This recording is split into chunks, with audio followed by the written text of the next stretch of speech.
Hello, my name is Briseis Hudman, and the film I've chosen to watch tonight is 13th, and this is directed by Ava DuVernay. I hope I said that correctly. The release date was October 7th, 2016. The genre of this film is it's a documentary and it involves crime and history. The key themes we have going on in this film are the mass incarceration, racial inequality, and the media's role in shaping public perception, historical continuity of racial oppression, and activism and resistance. This one highlights the roles of activists from civil rights movements like the Black Lives Matter movement. And I chose to watch this film because I've always been interested in learning different subjects of history. And I also wanted a deeper understanding about racial inequality, the mass incarceration we have going on, and the criminal justice system. I was also curious about how race, politics, and our economy are all intertwined.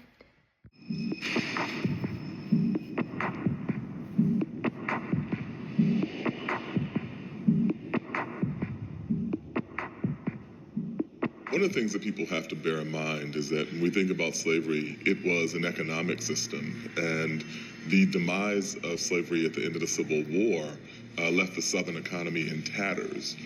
And so this presented a big question. There are 4 million people who were formerly property, and they were formerly kind of the integral part of the economic production system in the South, and now those people are free.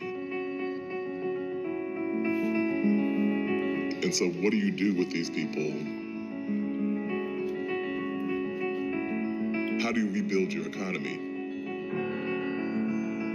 The 13th Amendment loophole was immediately exploited. After the Civil War, African Americans were arrested in mass. It was our nation's first prison boom. You were basically a slave again. The 13th Amendment says that, hey, except for criminals, everybody else is free. Well, now if you're criminalized, that doesn't apply to you. They were arrested for extremely minor crimes like loitering or vagrancy. And they had to provide labor to rebuild the economy of the South after the Civil War.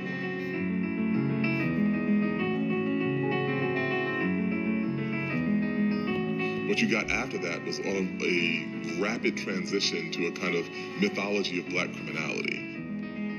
Go back and read the rhetoric that people used then.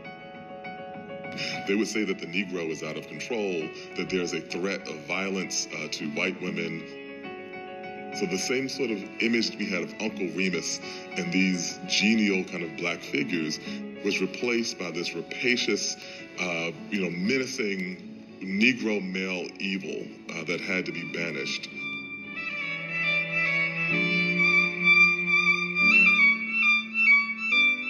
Birth of a Nation was just a profoundly important cultural event.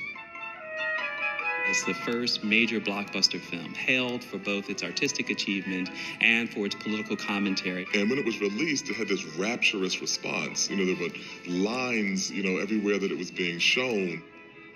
Birth of a Nation confirmed the story that many whites wanted to tell about the Civil War and its aftermath. To erase defeat and to take out of it sort of a martyrdom.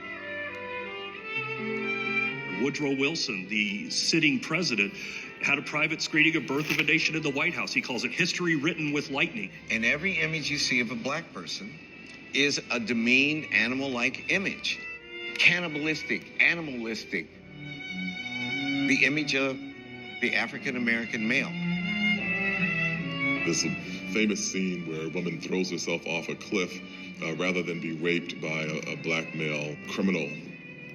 In the film, you see black people being a threat to white women. All the myths of black men as rapists was ultimately stemmed by the reality that the white political elite and the business establishment needed black bodies working.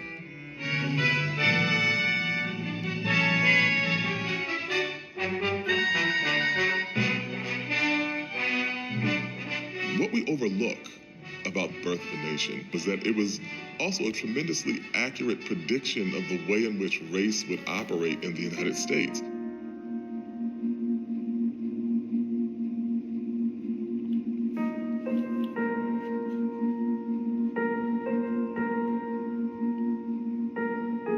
Birth of a Nation was almost directly responsible for the rebirth of the Ku Klux Klan. It had received this romantic, glowing, heroic portrait. The Klan never had the ritual of burning the cross. That was something that D.W. Griffith came up with because he thought that it was a great cinematic image. So it was literally an instance of life imitating art. The ripples emanate far out from just the simple fact that it's a movie in the early motion picture age.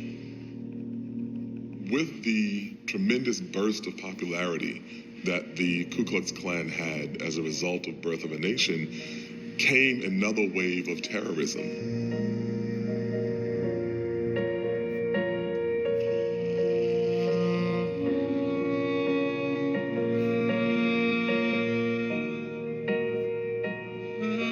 We had lynchings in this country between Reconstruction and World War II. Thousands of African Americans murdered by mobs on the idea that they had done something criminal.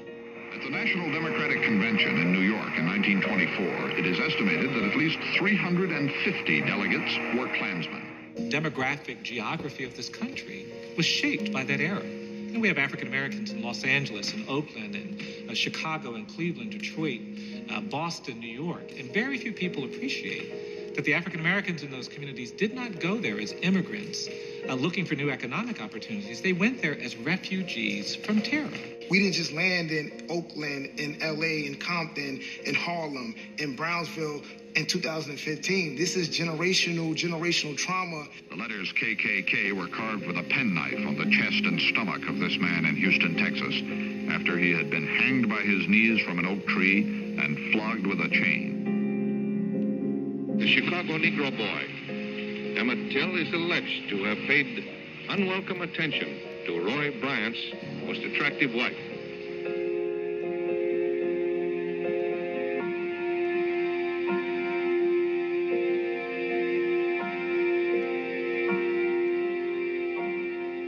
And then when it became unacceptable to engage in that kind of open terrorism, then it shifted to something more legal: segregation, Jim Crow. Laws were passed that relegated African Americans to a permanent second-class status. These things really begin to live out the prophecy that Griffith was making about the way that race operates. And this fear of crime is central to all of this. Every time you saw a sign that said white and colored, every time you had to deal with the indignation of being told you can't go through the front door, every day you weren't allowed to vote, every day. This is my personal reflections from watching the film. One of my favorite parts was in the beginning. I think it was around 30 seconds. His name was Van Jones. He talks about how a little country with just 5% of the world's population, having 25 of the world's prisoners, that's 1 out of 4 human beings with their hands on bars, shackled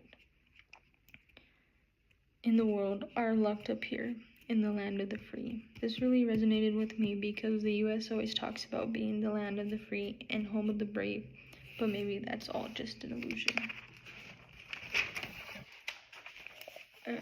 It was also very crazy and surprising to hear that there were 4 million people held as slaves.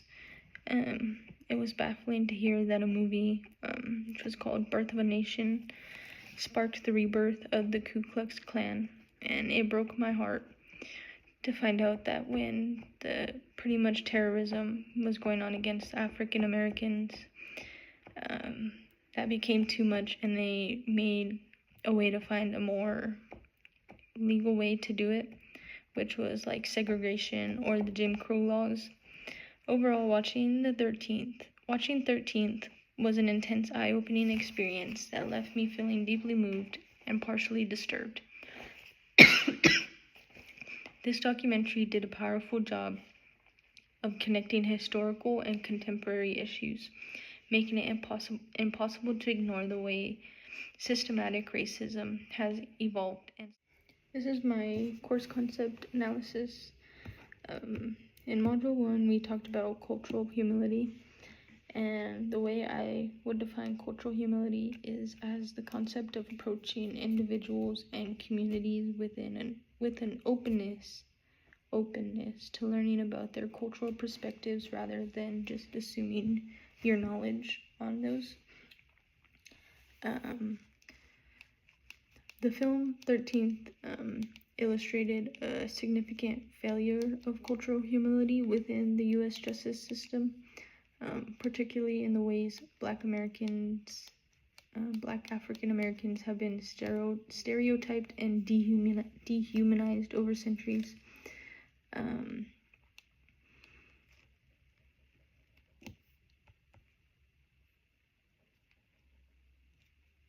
The criminalization of Black bodies, as shown through the war on drugs, political rhetoric, and media portrayals, demonstrates the huge lack of cultural humility and understanding the lived experiences of these communities. The film shows how politicians like Nixon and Reagan during the war on drugs capitalized on racial stereotypes about Black men being inherently criminal, and this lack of understanding about historical and social context of Black communities perpetrates just the cycles of oppression that just keep on going and going. So that was my analysis on that one. And then the second one I chose was from Module 2, it's equifinality. And this is a concept from the systems theory that refers to the idea that there are multiple ways to reach the same end or outcome. So this just means that different decisions or pathways can lead to similar results, even if those pathways are different. In the film 13th, this concept of equifinality is reflected in how the U.S. justice system's treatment of Black Americans have taken many forms over time, but consistently resulted in a similar outcome, just racial oppression, criminalization. Those are the main two. And then it traces how slavery evolved into convict leasing and then to the mass incarceration system we've seen today. These changes structure and form, moving from outward slavery, the Ku Klux Klan, just to the Jim Crow laws and segregation, and then the war on drugs. Those all demonstrate different pathways that led to the same outcome.